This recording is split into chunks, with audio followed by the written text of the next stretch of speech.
Right, today we're going to be studying Sarah and learning what God appreciated about her as a woman so that we can know better what he admires and likes in a woman. Would you have it? Will you read starting at verse 26 till the end of the chapter? By the time Terah was 70 years old, he had 3 sons, Abram, Nahor, and Haran. And Haran had a son named Lot. But Haran died young in the land where he was born, in Ur of the Chaldeans, and was survived by his father. Meanwhile, Abram married his half-sister Sarai, while his brother Nahor married their orphaned niece Milcah, who was the daughter of their brother Haran. And she had a sister named Iscah. But Sarai was barren. She had no children. Then Terah took his son Abram, his grandson Lot, his son Haran's child, and his daughter-in-law Sarai, and left Ur of the Chaldeans to go to the land of Canaan. But they stopped instead at the city of Haran and settled there. And there Terah died at the age of 205. Yeah, I know. Like, it's amazing to think if you could even make it to 120. Like, that's old. Yeah. I don't know what. Can I ask a question? Yeah. Did you say half-sister? Uh-huh. Did I? Yeah. Yeah. They the genes back in that day, you know, like they're a lot more weakened now. So like if you inbreed now, you can end up with people you know. I know. Yeah. Yeah. But back then it was very common. I mean, think about it. Who married Adam and Eve's children? I know. They had to have married each other. I know, but I thought after those years, It wasn't so much, yeah. Yeah. And so what I found there's a few things I found interesting here. First of all, there was a son of Terah who named Haran, however you say it. And then they went to the land of Haran. And so I looked up those words just because I wanted to. And also Haran was Lot's father. So we knew that Lot was Abraham's nephew, but this is just to get a picture of the family. Do you hear music? Yes, it's my clock, and I don't know how to stop it, and I don't know how to turn off the chimes. That's what I would say. Yeah. And I find it, well, let me back up. First, I find it interesting that they moved away. I'm wondering if Terah was it like his son died and young? It says he died young, and like maybe he didn't want to be reminded of his son. I don't know. You know, I just had that thought. Like maybe he just said, I need something new. I need a new place, new way to think, you know, because I can't imagine having your child die, well, ahead of you. I mean, I have had stillbirth, so I get it, but it's not fun. And so I think he wanted something new, maybe. That's just a thought I had, maybe. Okay, so the man's name, Haran, number 2039, the meaning of his was he a mountaineer. That's what his name meant. He was a mountaineer from the mountains. The geographical Haran that they went to, that was number 2771. That meant parched or, you know, fiery, dry. I don't know why they would have settled there, but they did. And so the man's name Haran meant mountaineer. The geographical Haran meant parched. So this is the first mention of Sarai, and she was Abraham's wife, and we're going to see through the history that they had an incredibly, how do you want to call it? Not ethical, that's kind of the word, but their relationship was real honorable. They had an honorable relationship with each other. Now, I found this interesting. This is what her name meant, Sarai, Sarai. To begin with, it was, first of all, number 8927 meant wife of Abram. But it's from the number 8269. Listen to what it means. This is a woman. A head person, a captain, a chief, a governor, a ruler, or a princess. That's all part of the meaning of the name Sarai. So you think God doesn't think women can be leaders? She was expected, she was named. That was the meaning of her name, was to be a leader. And later on, we're going to get into it, they were wealthy. She had to be a leader. Like, they had servants. And I'm sure he was in charge of the men's servants and she was in charge of the women's servants. And I think they had a bunch of them. It cuts off right there. Oh, I was just grabbing. Okay, I didn't know if you were concerned you would be on No. that. Okay. And when you get really rich, you need to watch out for thievery. You know, there's all kinds of, like, they had to be wise business people, both Abraham and Sarai. They had to be wise. And so she was a leader, a princess, a queen. Okay, so now let's go to Genesis 11. Did we just read that? Yes. Oh, verse 30, and it says, but it pointed out Sarai was barren and she did not have a child. Like, it pointed that out. That was a definition of a woman in those days. Like, that defined her. She did not have babies. And, you know, usually if you're healthy, you know, you'd have one right away, and they didn't.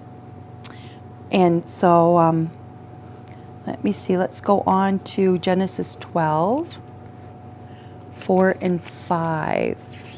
You want to read that, Grace? Can you repeat where that? Chapter 12, verse 4 and 5. So Abram departed in faithful obedience as the Lord had directed him, and Lot his nephew left with him. Abram was 75 years old when he left Haran. Okay, let's just stop there for a minute. So now this man is already 75. We're into the story. He spent time in Haran with his father, you know, and just lived there. They just lived there, just taking care of their flocks and whatever, growing wealthier. That's something else. They didn't have children, so they just had time to spend on their business, so to speak. Their business was herds and whatnot. And so, we should, you know what? Let's go back. Will you read chapter 12, verse,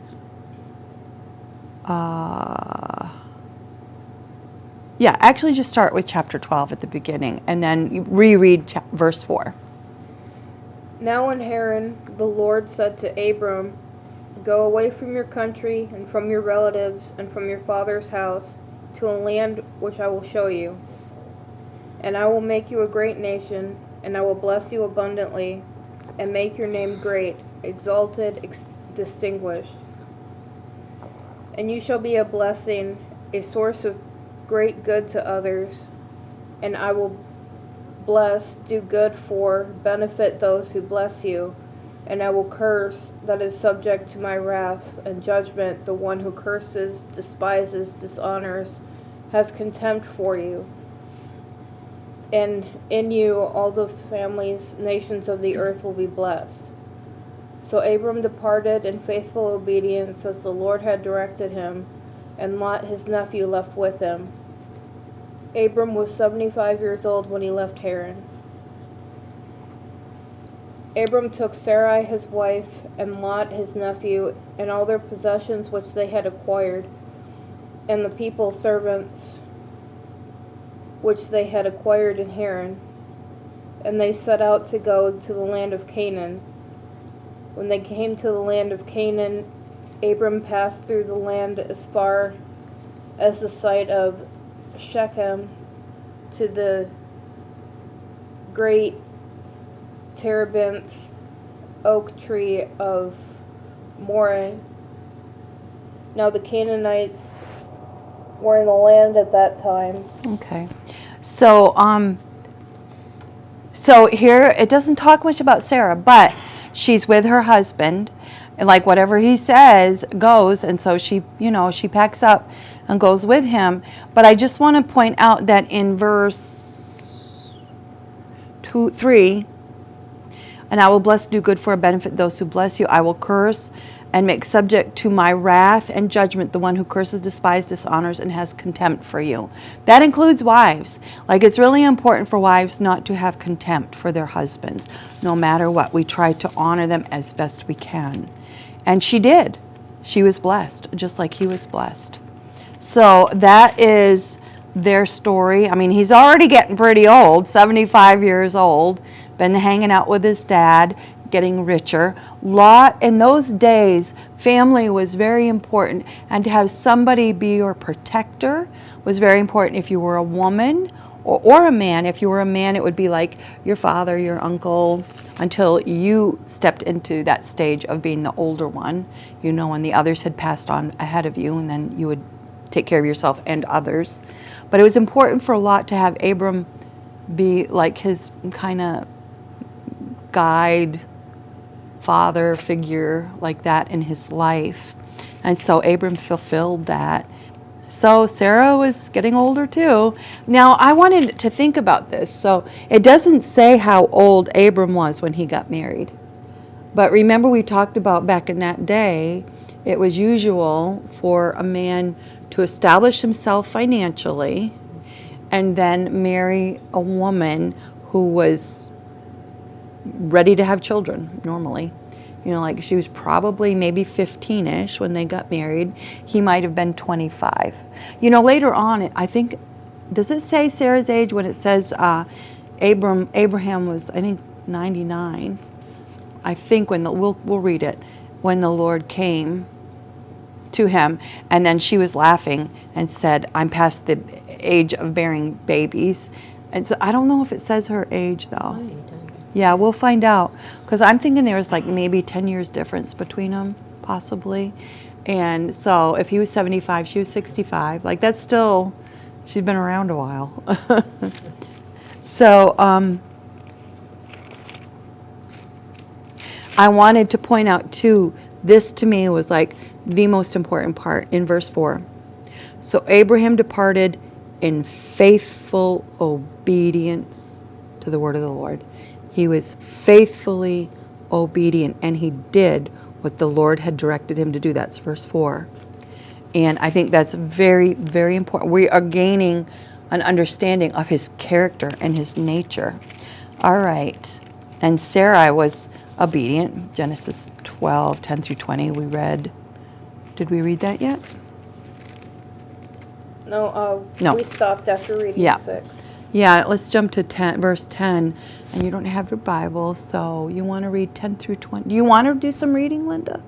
Not today. Okay, 10 through 20. Okay.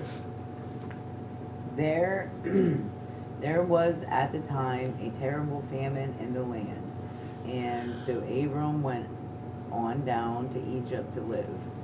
But as he was approaching the borders of Egypt, he asked Sarai, his wife, to tell everyone that she was his sister. You are very beautiful, he told her, and when the Egyptians see you, they will say, this is his wife. Let's kill him, and then we can have her. But if you say you are my sister, then the Egyptians will treat me well because of you and spare my life. And sure enough, when they arrived in Egypt, everyone spoke of her beauty. When palace aides saw her, they praised her and to their king. The Pharaoh gave Abram many gifts because of her: sheep, oxen, donkeys, men and women, slaves, and camels.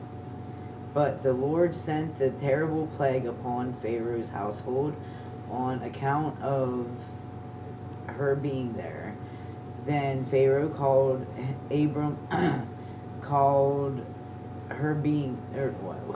the Pharaoh called Abram before he was accused, and sharply, "What is this you have done to me?" he demanded. "Why didn't you tell me she was your wife? Why were you willing to let me marry her, saying she was your sister. Here, take her and be gone. And Pharaoh sent them out of the country under armed escort, Abram, his wife, and his household and possessions. Yeah. So Abram asked her to say something, which was not a lie. She really was his sister.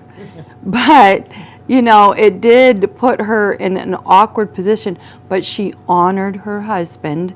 And I'm sure she was, well, I don't know if they prayed like they do, what people do today, but I'm sure she was hoping, thinking, oh, God help me, and so, he was fearful. And here she was, let's say she's 65-ish. It said he was 75 when he left, and she's 65-ish. And she's so beautiful, the Pharaoh wants her.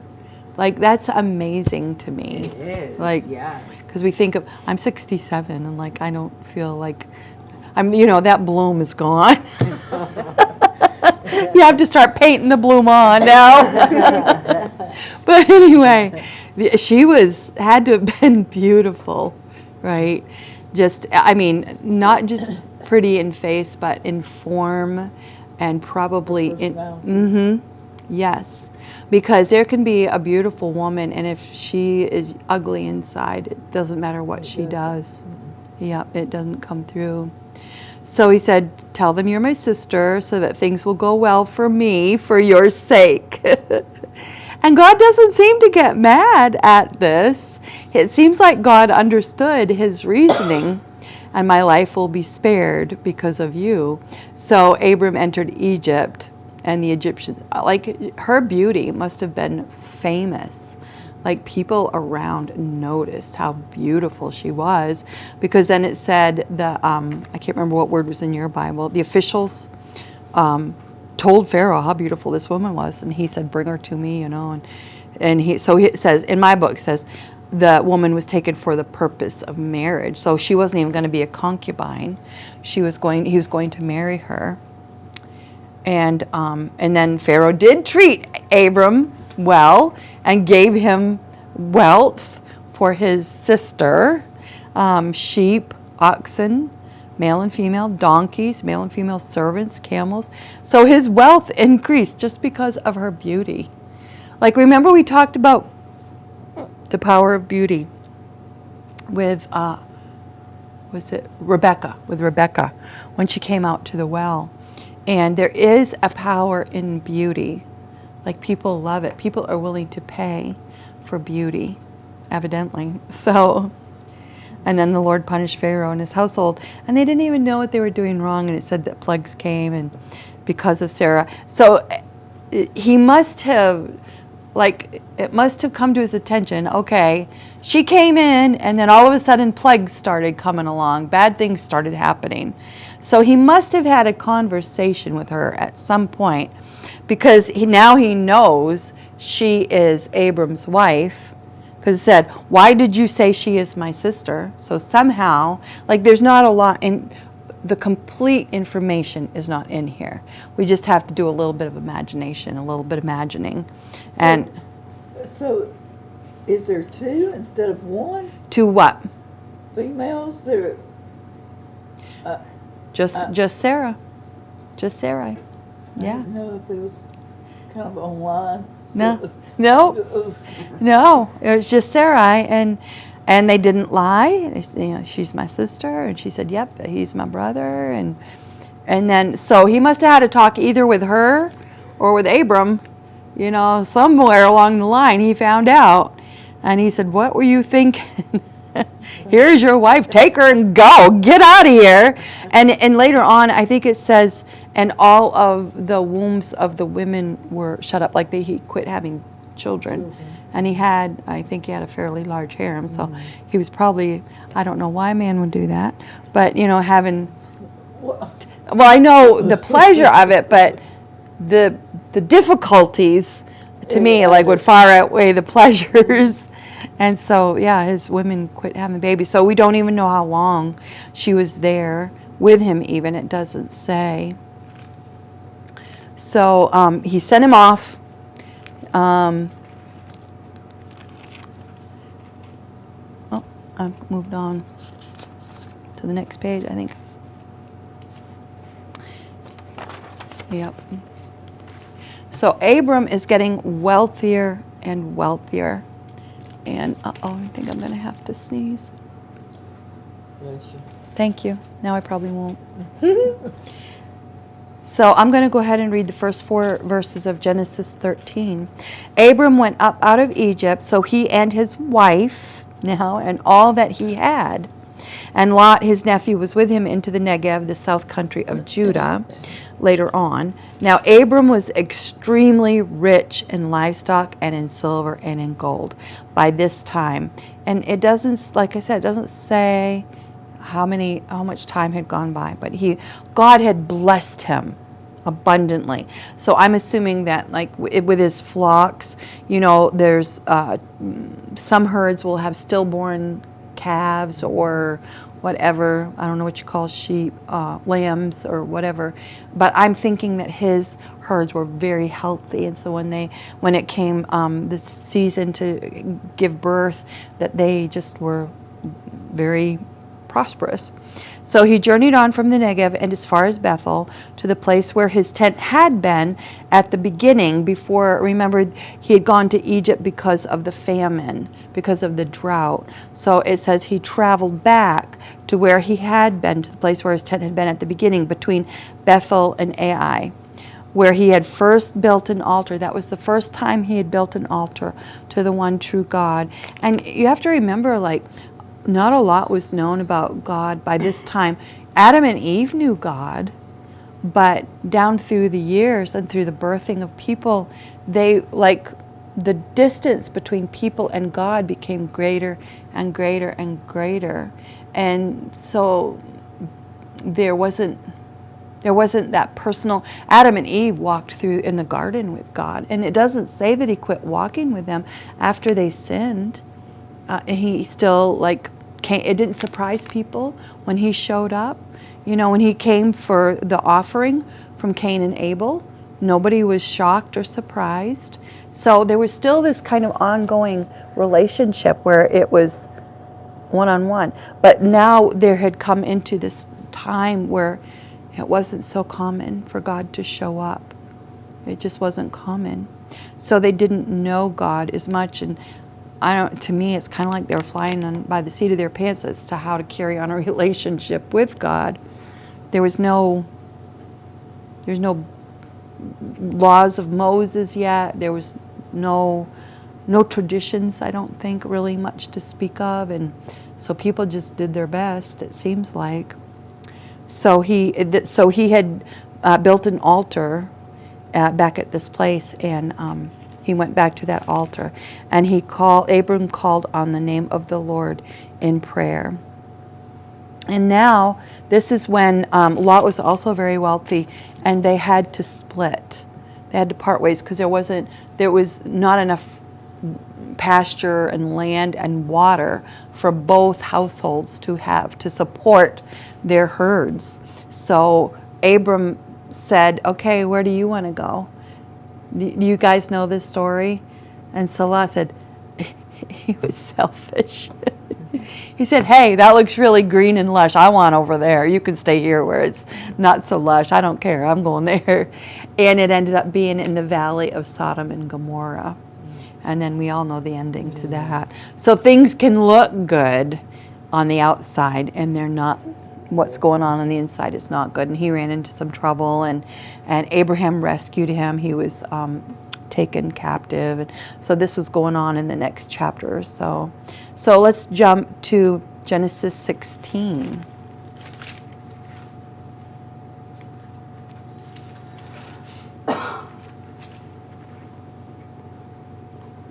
Well, we'll just really quickly hit Genesis 15. After these things, the word of the Lord came to Abraham at the very beginning in a vision, saying, do not be afraid, Abraham, I am your shield. Your reward for obedience shall be very great. Once again, he is referred to as an obedient servant of the Lord. Obedience is so important. And Sarai was obedient to her husband. So God had the relationship with Abram, and then Sarai had the relationship with Abram, and she, whatever you want, my Lord, you know.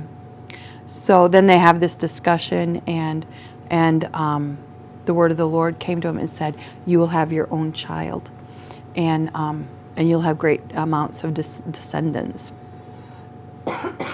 So now we jump to chapter 16, 1 through chapter 16, 1 through 16.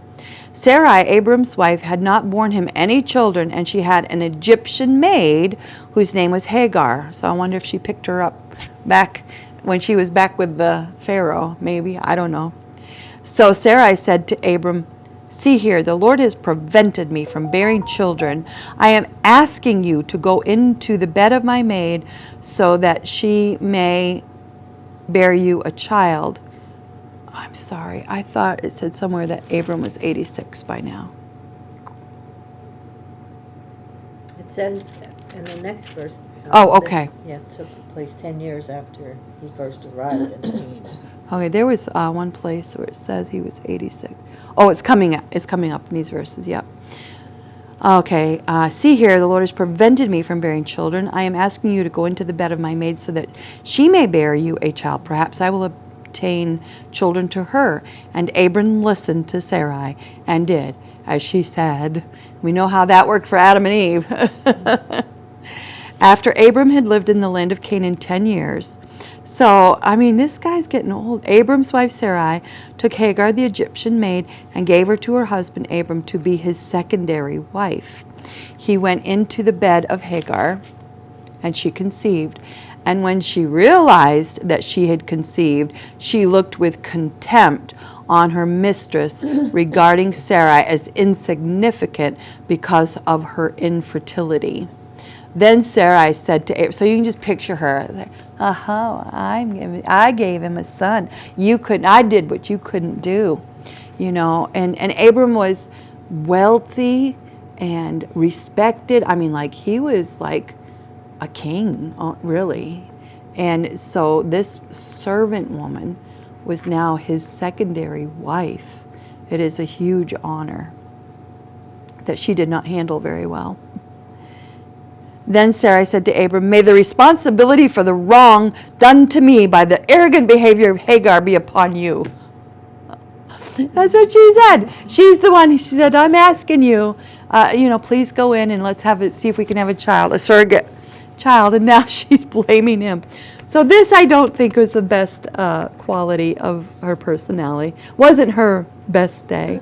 But God still didn't turn his back on her. I want to point that out, that they were chosen. And they might not have done some things right, like telling half-truths to the Pharaoh, and then there's going to come another story telling a half-truth to somebody else. I think it's Abimelech. And and she's the one who begged him, and now but God, they were still chosen because there were certain qualities they had that God loved, and that he picked them for those qualities. They are so important to God. "I gave you my maid into your arms, and when she realized that she conceived, I was despised and looked on with disrespect." This is important because remember what her name meant? Her name meant governor, queen, leader. She was a noble woman. And so she, in a way, she had a right to have this attitude,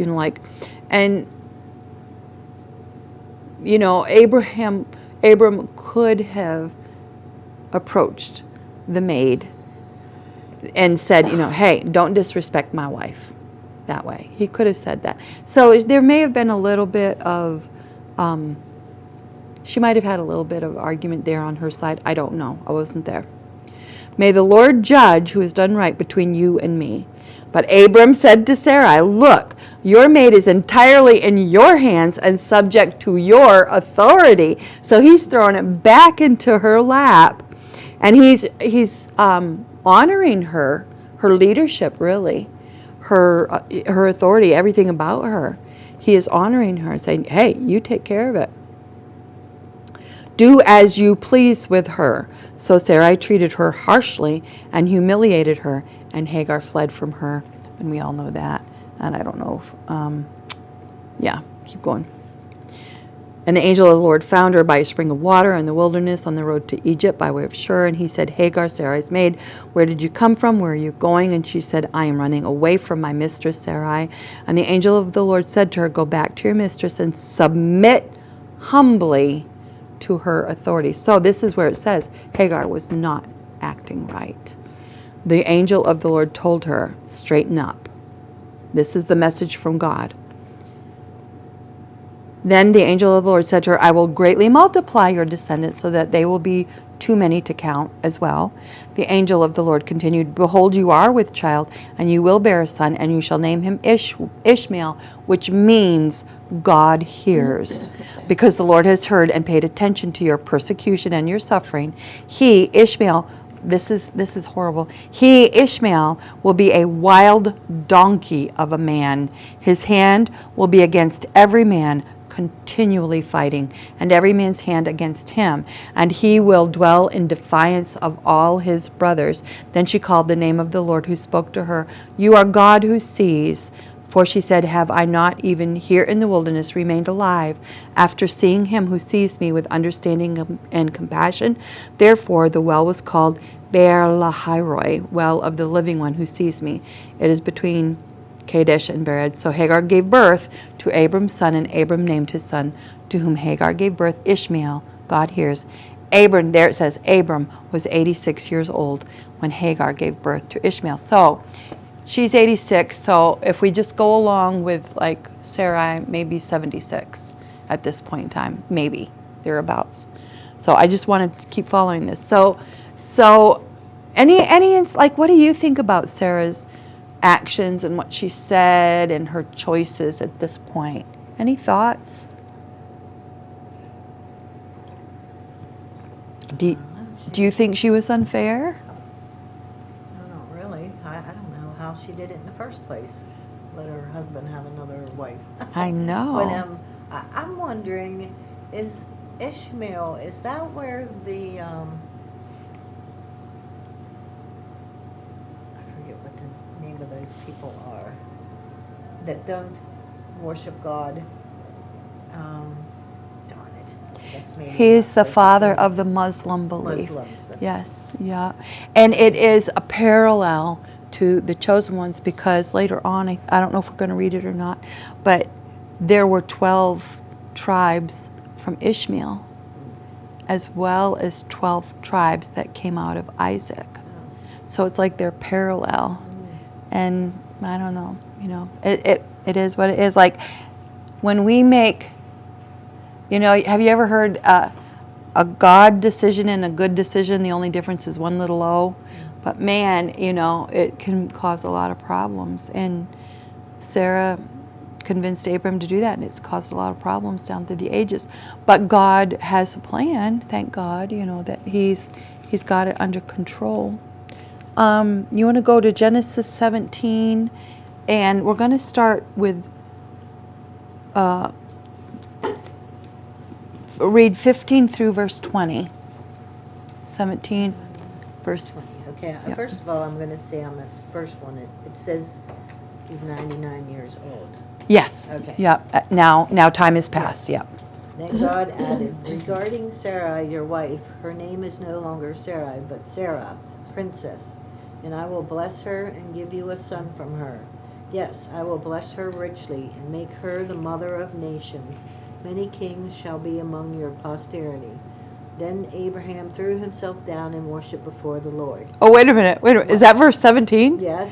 Okay, I'm going to tell you what mine says. Okay. Then Abraham fell on his face and laughed. That's what it says. Oh, it says, Oh, okay. but inside he was laughing. Oh, in his okay. sleep. Okay, go ahead. All right, go ahead. Right. Me be a father, he said in amusement. Me, 100 years old, and Sarah to have a baby at 90. There it is. They are 10 years difference. Yes. Yeah. And Abraham said to God, yes, do bless Ishmael. No, God replied, that isn't what I said. Sarah shall bear you a son, and you are to name him Isaac, laughter. And I will sign my covenant with him forever and with his descendants. As for Ishmael, I'll write, I will bless him also, just as you have asked me to. I will cause him to multiply and become a great nation. 12 princes shall be among his posterity. But my contract is with Isaac, who will be born to you and Sarah next year at about this time. Yep. There it is. Yeah. So things are happening, and that's the first time I ever really realized that so there's a lot of laughter going on, and Isaac means laughter. And so Abraham fell on his face. In my Bible it says fell on his face and laughed. I want to go back to where it says her name was changed to Sarah, which means princess. That is not accurate. I don't know why. It's not complete. I don't know why they want to just focus on that one part, because this is what it is. Sarah is number 8283 in the Hebrew concordance, and it means Abraham's wife. But the root word is 8282, which means a female noble leader, queen, or princess. So why did they just pluck princess when it really, Sarah implies a much stronger role than princess? To me, princess means a secondary role to a queen. She's somebody that's supposed to look pretty and know all the rules of royalty. I mean, that's, to me, that's when I think of princess. Dress pretty and know all the rules.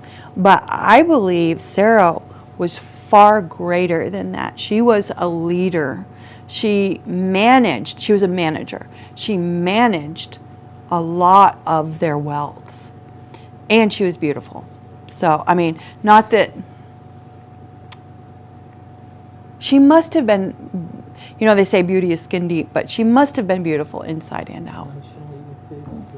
Yeah, yeah. So let me think, that was 15 through 20. So her name was changed to Sarah. Where did it say Abraham his name was changed? Well, at the beginning, at chapter 17, it says Abram. But when I get to there, so it must have been... Oh, okay, yeah. Yeah, it was at the beginning. It says, I'm changing your name. Yeah. It says, in mine, it says, no longer Abram, exalted father, but Abraham, father of nations. Yeah, and I did not look up his name because we're not focusing on the men. So, yes, but that's good to just throw that in there because they were one flesh. Okay, that was Genesis 17, 15 through 20. Let's go to Genesis 18, 1 through 15. Do you want to get that, Joya? Sure. 18, there it is. And Abraham said to God, yes, do bless Ishmael. No. Wait a minute. Oh, sorry. Chapter 18? Oh, no. Okay. Yep, start at the beginning there. Okay.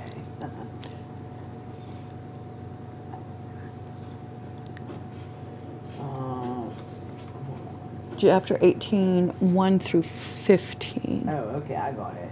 The Lord appeared again to Abram while he was living in the oak grove at Mamre. It's okay. Whatever. This is the way it happened. One hot summer afternoon, as he was sitting in the opening of his tent, he suddenly noticed 3 men coming toward him. He sprang up and ran to meet them and welcomed them. Sirs, he said, please don't go any further. Stop while and rest here in the shade of the tree while I get water to refresh your feet and a bite to eat to strengthen you. Do stay a while before continuing your journey. All right, they said, do as you have said. Then Abraham ran back to the tent and said to Sarah, quick, mix up some pancakes. Use your best flour and make enough for 3 of them. Then he ran out to the herd and selected a fat calf and told a servant to hurry and butcher it. Soon taking them cheese and milk and the roast veal. he set it before the men and stood beneath the trees beside them as they ate. "Where is Sarah, your wife?" they asked him. "In the tent," Abraham replied. Then the Lord said, "Next year I will give you and Sarah a son." Now Abraham and Sarah were both very old, and Sarah was long since past the time when she could have a baby.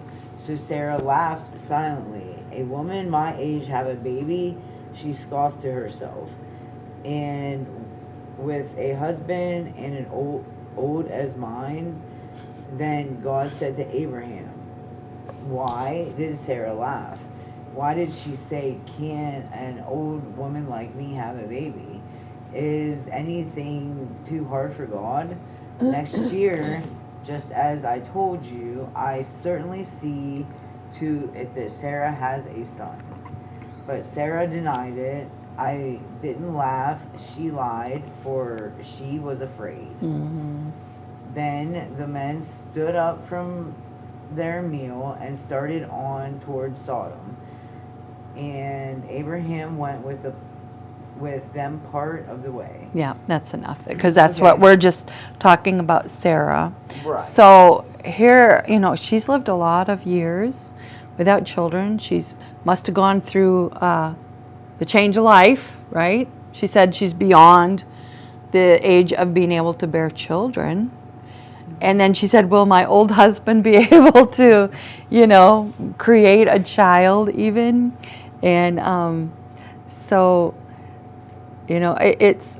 Did anything stand out to any of you in any of this? The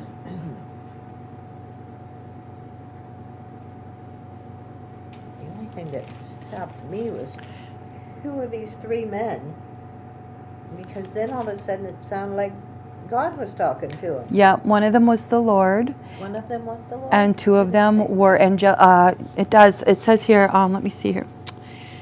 Oh, where is it? So first of all, it says he raised at the beginning. He raised his eyes and saw three men in the distance, and he ran to them. So he had a spirit of hospitality. First of all, he saw three men. He thought, "Oh, I bet they're hungry and thirsty and tired." So he ran and got them. Now, so then he hurried and made arrangements for their meal. Then down in verse 9, it said, "Then they said to him, 'Where is your wife?' And he said, 'They're in the tent.'" Now it's saying, he said. So they were inquiring about his wife in verse 9. In my Bible, in Amplified, it says in 10, he said, capital H, "I will surely return to you at this time next year, and behold, Sarah, your wife, will have a son." And Sarah was listening. Sarah and Abram were old. And when she heard the Lord's words, that's verse 12, saying, "After I have become old, shall I have pleasure and delight, my Lord husband being also old." And then in verse 13, "And the Lord asked Abraham, why did Sarah laugh to herself?" And then it says, then down in verse 16, "The men got up from there and looked toward Sodom, and Abraham walked with them to send them on their way. The Lord said, 'Shall I keep secret from Abraham, my friend, what I am going to do, since Abraham is destined to become a great and mighty nation, blessed through, and all the nations of the earth will be blessed through him.'" Somewhere I thought, okay, yeah, in verse 22.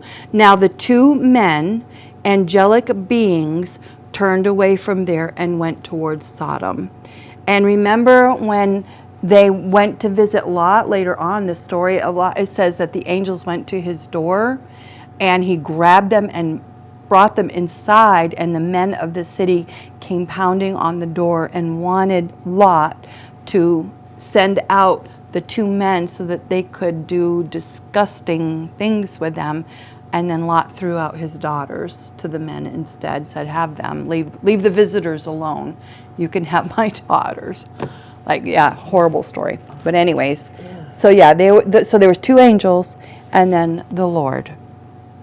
So God was still walking with people yet, a little bit, and the separation just came over time, greater and greater. Did anything else stand out to anybody else? Why did she lie? About laughing? Oh, I think it says she was afraid. Yeah, so she was. Why did Sarah laugh to That is what it herself? says. She was Yeah. afraid. She was afraid. Because she knew these were, I don't know if she knew it was the Lord. She knew they were really important people. So I think she was afraid because she was afraid. To me, any other thoughts about this? This is probably my favorite part of this whole part of the story. Verse 14. Is anything too difficult or too wonderful for the Lord? Is anything too difficult? Guess I better highlight that. We limit God. You know, like when we pray for people to be healed here on Saturdays, I want to enter that prayer fully expecting and fully believing that God will take care of whatever it is we're praying about. And it's hard. It's hard to, you have to feed that. You can't just say, oh, I believe. I can't. I should say that. I can't do that. I need to feed my faith, I guess, and keep thinking, is anything too difficult for God? I have to keep thinking about that every day. Is anything too difficult? Look what okay, this is really a long time ago. We didn't know them personally. They weren't our neighbors. But if you know of anything that has happened in your lifetime that is miraculous, think about it. Go back and remember it. Do you have has anything ever happened to you that's like, do you want to share it? Or not? You don't have to. I may cry. I mean, a couple of things. Yeah. My youngest son had seizures when he was like 6 months old or something, and we kept taking him to the doctors, and they sent us to Pittsburgh, and they had him on phenobarbital, which slows them down. Mm-hmm. And I prayed very hard that this would be gone. It was too much for me to handle. Yeah. That was so difficult to handle. And I went, I heard, he was just a baby, maybe a year old, and I heard him.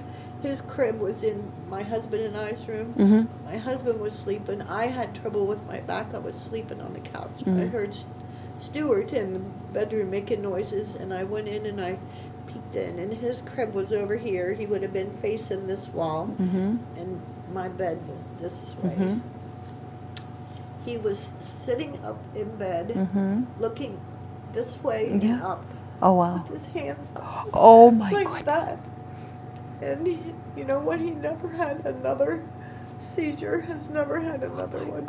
And my husband and Wow. I Yes. took him Yes. took him off of the phenobarbital with the doctor's orders. You know. Yeah. Telling us how, but also Wait a minute. How old was he about when that he happened? was probably less than a year old. Yeah. Yeah. Okay. Sometimes they can outgrow seizures. Yeah. I know God takes care of everything, Yeah. but sometimes when you start very young, you can outgrow it. But I think kids can see things we can't see. Yes, I do. I do too. Yeah. But anyways, go ahead. And the other one was Joy and I were supposed to go swimming one day, and she had her own apartment then, and I kept calling and calling and calling her. She didn't answer, so I went over, and I had a key to her apartment, and it was locked. I opened the door and went into her room, and there she was on the bed, unresponsive. And I hurried up and called 911 and told them.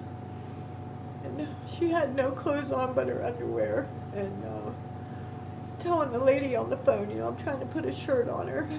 And after I hung up with 911, I got up there on the bed and put my hands on her and prayed prayed like you never pray.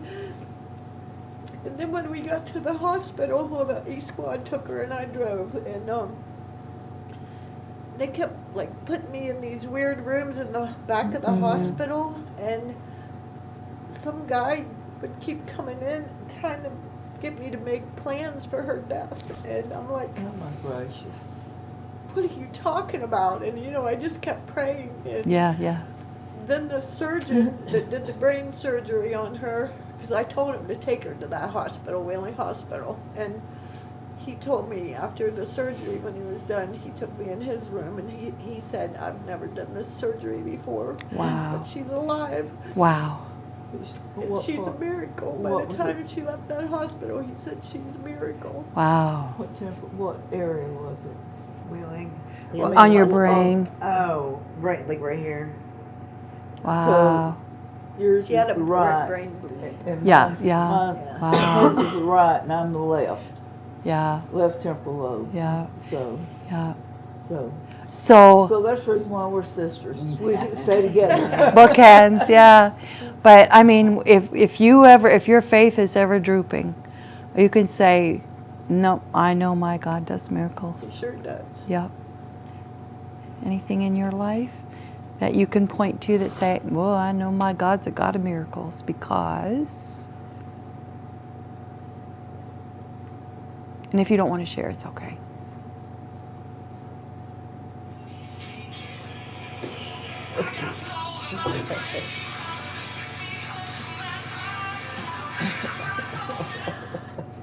Is that hubby? No. Oh. Okay. All right.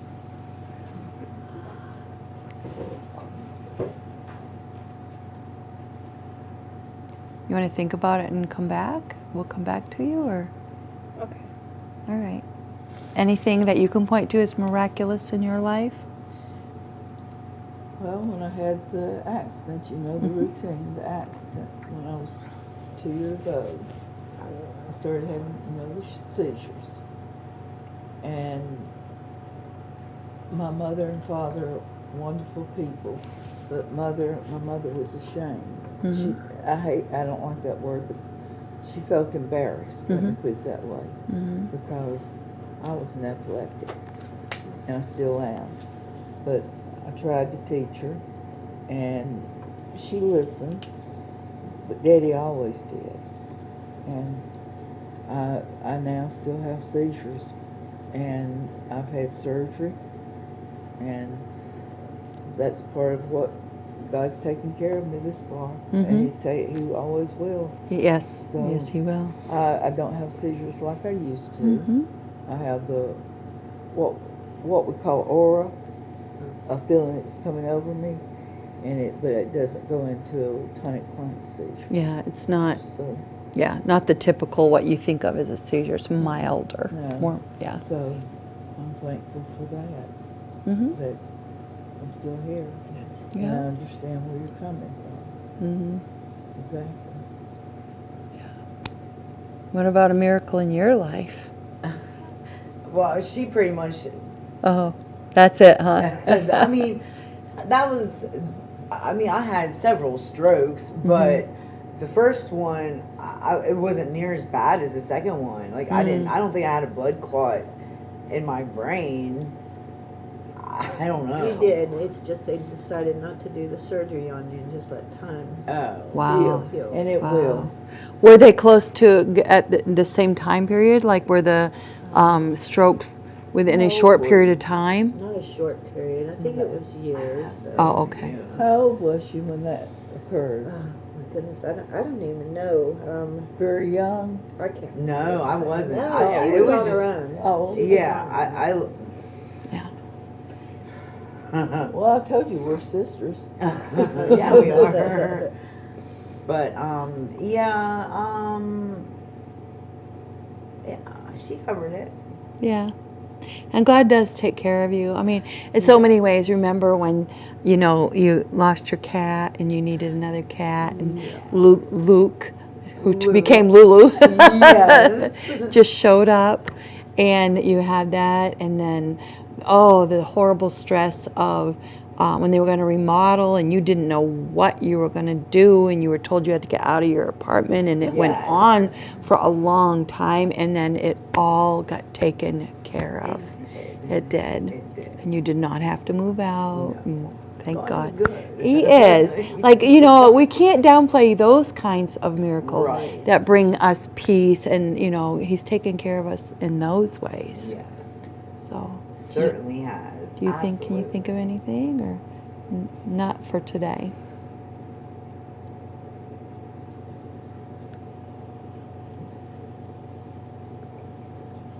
I was thinking about when I was in my 20s. Mm-hmm. I was living at home with my mom, Mhm. and